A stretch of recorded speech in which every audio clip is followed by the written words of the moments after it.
সিয়নের ধুলোর স্বাদ স্মৃতির মতো। বছরের পর বছর ইলিয়াস থর্ন সেই ধুলোর গন্ধ জিভে অনুভব করত। এক ধরনের বালুর কণিকা, যার সঙ্গে মিশেছিল বিষণ্ণতা আর হারানোর ব্যথা।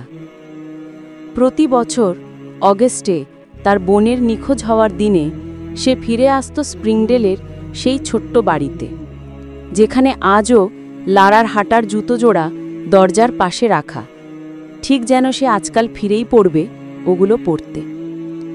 সরকারি বিবরণ ছিল একটি পরিষ্কার, দুঃখজনক গল্প। সময় আর পুনরাবৃত্তির চাপে পাথরের মতো মসৃণ হয়ে গেছে।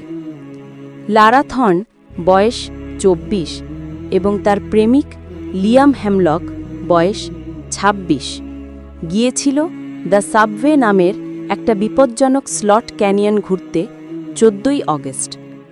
তারা অভিজ্ঞ ছিল, কিন্তু সিয়ন অভিজ্ঞতাকে পাত্তা দেয় না। একটি অপ্রত্যাশিত বর্ষার বন্যা, পাথর ধসে পড়ে পথ বন্ধ হয়ে যায়। 2 দিন পর তারা নিখোঁজ হিসেবে রিপোর্ট হয়। 4 বছর ধরে তারা ছিল ভূত। হাসি মুখের ছবি ঝুলে থাকত শহরের বোর্ডে, নদী গাইড আর ক্রিস্টালের দোকানের বিজ্ঞাপনের পাশে।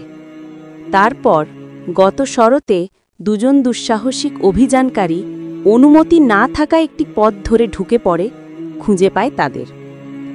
শেরিফের রিপোর্ট ছিল ছোট ও ঠান্ডা। একটি সংকীর্ণ ক্যানিয়নের পাথর ধসের পেছনে জড়ো হয়ে থাকা কঙ্কাল, মৃত্যু, পানিশূন্যতা আর ঠান্ডায় ধীরে ধীরে নিঃশেষ হওয়া। মামলা বন্ধ হয়ে গেল। কবর হল ভূতেদের। সবার কাছে এটি ছিল একটি দুঃখজনক শেষ অধ্যায়, কিন্তু এলিয়াসের কাছে এটি ছিল এমন একটি ক্ষত যা কোনোদিন শুকায় না। ক্লোজার শুধু এক ধরনের সান্ত্বনা, শোককে বিক্রি করার গল্প। যে গর্ত তারা রেখে গেছে তার আকার হয়তো বদলেছে, কিন্তু গভীরতা।